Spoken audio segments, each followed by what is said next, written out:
हमारे हजरत मुफ्ती रशीद वसा फरमाया करते थे रहमहुल्लाह ताला कि टैबलेट खाना, गोलियां खाना ना, ये भी मालदारों के यहाँ फैशन बन चुका है।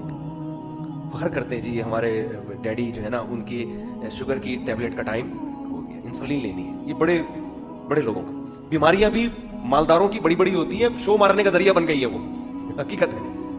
हर मालदार, अक्सर जो, हर तो नहीं कह सकते, अक्सर मालदार पोश एरिया में रहने वाले लोग, शुगर के मरीज, ब्लड प्रेशर के मरीज, ये टैबलेट उनकी जिंदगी का हिस्सा। गरीब आदमी कुछ भी नहीं खा रहा होता, बेकार,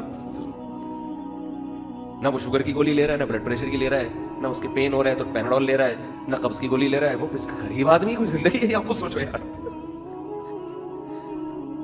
अब तो इस पे लतीफे बन रहे हैं कि गरीबों की बीमारी क्या है, घटिया किस्म की बीमारी है, बेकार, जिसको बीमारी कहना भी, खांस रहे हैं बस, ये बीमारी, नजला हो रहा है, जुकाम हो गया, ये बीमारी।